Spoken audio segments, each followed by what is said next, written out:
The drama-filled fallout this week between Donald Trump and Elon Musk seems to be melting the brains of some in MAGA land right now. I mean, they can't, I guess, seem to imagine it's real.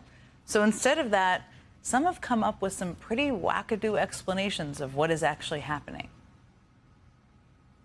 I have a theory, though, and this is just my theory, but I've recently been pretty right about a lot of things, so I'm just going to roll with it. I think Trump might be working in tandem with Elon here to tank his own bill in a 4D chess move. Just a theory.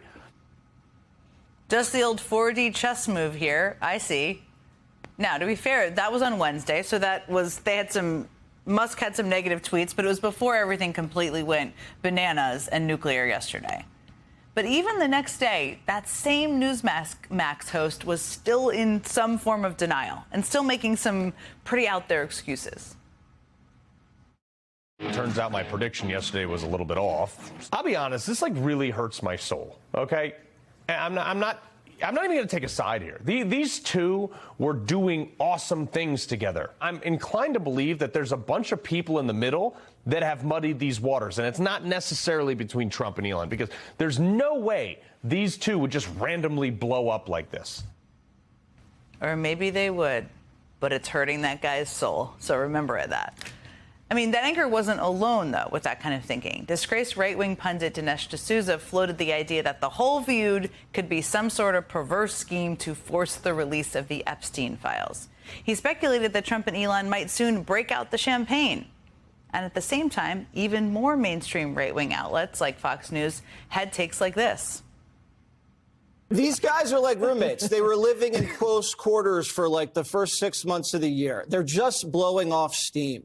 Okay. The issue is donor maintenance. This guy's the mega donor. So you don't want him accusing you of being a pedophile, and you don't want him calling for your impeachment. I hope he doesn't mean that, but maybe they can patch things up. I mean, Vance called Trump Hitler, and he's on the ticket. The old Vance model could give everybody hope here, I guess.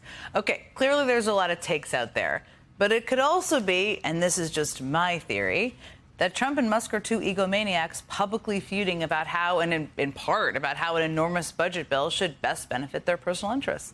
Who's to say? Look, the spectacle of this drama between two billionaires, the richest man in the world and the most powerful man in the world, can feel a bit like a sideshow, but it is understandably hard to ignore. And there's a legitimate question about how those opposing Trump and Musk can capitalize on this feud.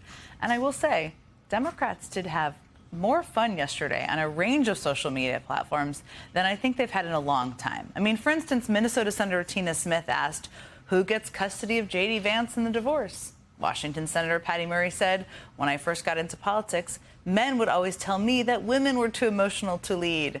Then there was Congresswoman Melanie Stansbury of New Mexico, who delivered this message to Trump and Musk from the House floor.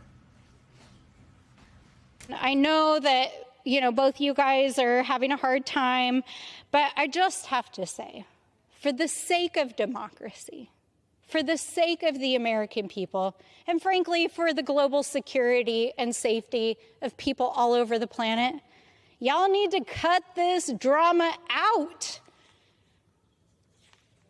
I mean, we need to take care of our people. So I'm with Musk on this one. I don't mean to take sides, Mr. President, but I'm going to say it. Kill the bill.